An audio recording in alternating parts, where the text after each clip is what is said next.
Este mapa aqui apresenta a divisão política do mundo em diferentes países. Mas é bom lembrar que essa divisão não é natural. Ela foi criada pelo homem ao longo de sua história. Neste mapa, encontramos algumas informações sobre os territórios dos diferentes países do mundo. Através dele, podemos ver que existem países de diversos tamanhos, com diferentes contornos. A Albânia, por exemplo, tem menos de 30 mil quilômetros quadrados de superfície territorial. E o Canadá, aproximadamente 9.776.000 quilômetros quadrados. A Itália tem um formato semelhante a uma bota. E o Egito, um formato quase retangular. Vamos agora falar sobre um país da América do Sul, o Brasil.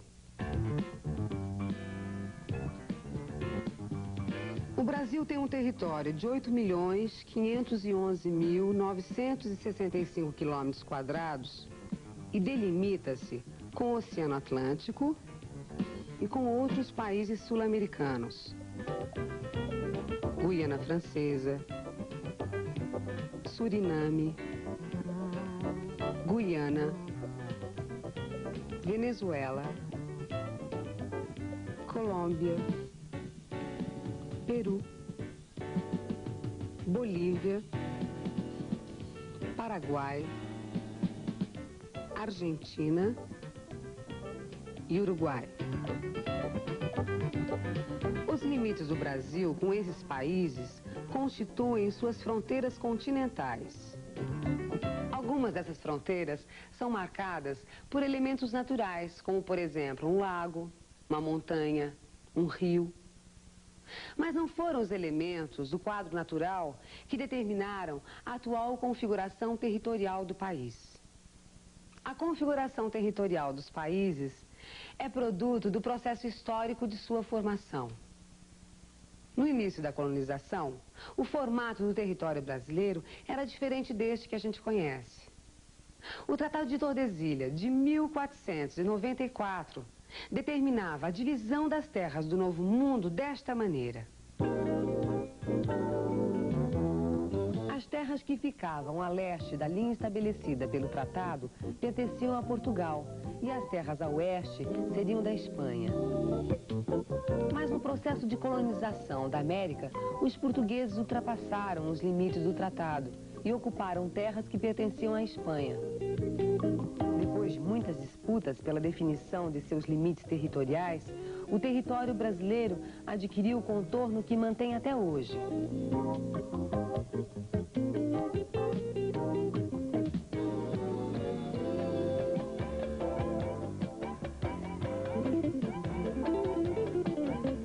No Brasil e no território de cada um dos países do mundo, vivem milhares de pessoas organizadas em diferentes grupos sociais e que formam a sua população.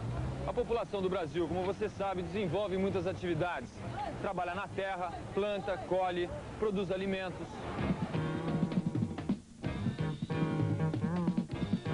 Trabalha nas cidades, nos bares, nas lojas, nas indústrias. Estuda. Constrói. Diverte-se.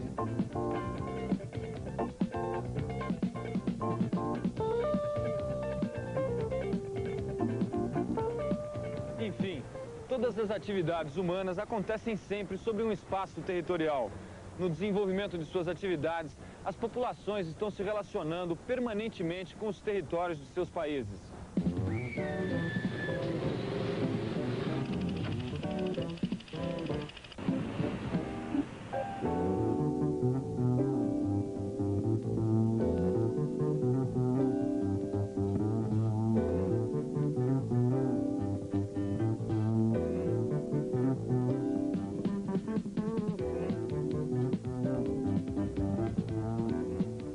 população de um país, ao desenvolver suas atividades, age de acordo com normas sociais e jurídicas. Amigo, por gentileza, nós estamos com muita pressa, daria pra gente passar na sua frente? Tudo bem, passa aí. Ok, obrigado, hein?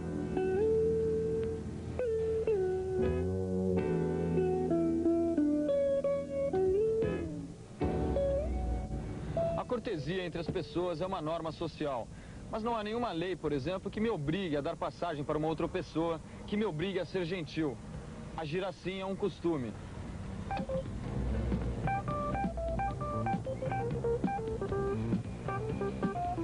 Agora, o ato de pagar não é uma questão de cortesia.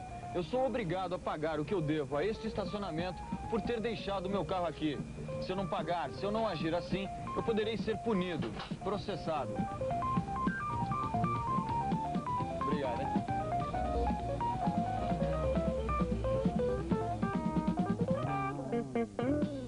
As normas sociais são criadas a partir dos hábitos, dos costumes de uma população. Já as normas jurídicas são estabelecidas pelo governo do país, que também tem que zelar pelo seu cumprimento.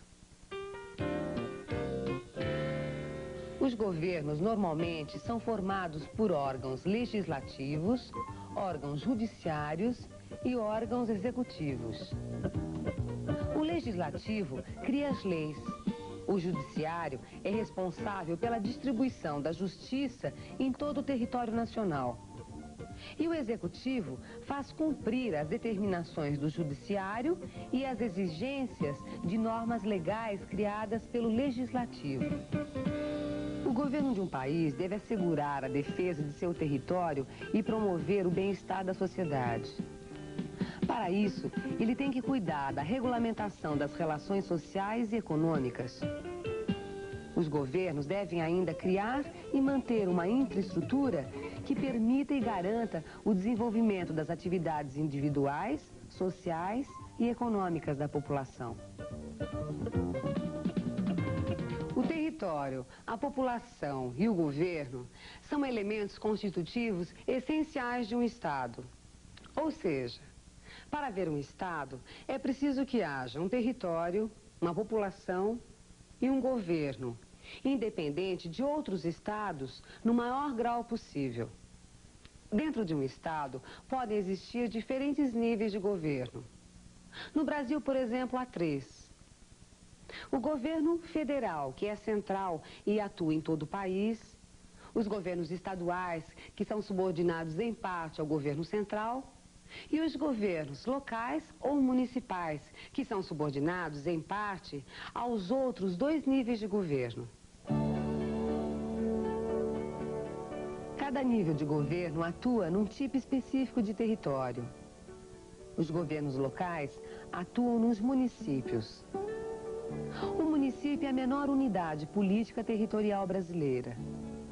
Ele é composto geralmente por uma área rural e uma área urbana, onde se localiza a sede do poder local. Os governos estaduais atuam nos estados brasileiros. Cada estado compreende um território formado por vários municípios. E a área de atuação do governo federal é este espaço aqui, formado pelos espaços dos estados, dos territórios e do Distrito Federal, ou seja, todo o país. Agora preste atenção. Quando falamos em Estado brasileiro, estamos nos referindo a todo o país, ao Brasil. Mas a palavra Estado também é usada no sentido de indicar divisões internas do nosso território. São os estados brasileiros. Por exemplo, estado de Goiás, estado do Rio Grande do Sul. No programa de hoje, você viu, entre outras coisas, que o Brasil está dividido em estados e municípios. Outros países são divididos espacialmente de maneiras diferentes. A França, por exemplo, é dividida em províncias e comunas. Os Estados Unidos são divididos em estados federados e condados. governos, em qualquer nível, precisam ter informações a respeito dos territórios sobre os quais exercem poder. E nisso, a geografia pode ajudar muito. Através dos conhecimentos geográficos, o governo pode administrar melhor as atividades em seu território. E assim, a população também pode exercer melhor suas atividades econômicas, sociais e políticas.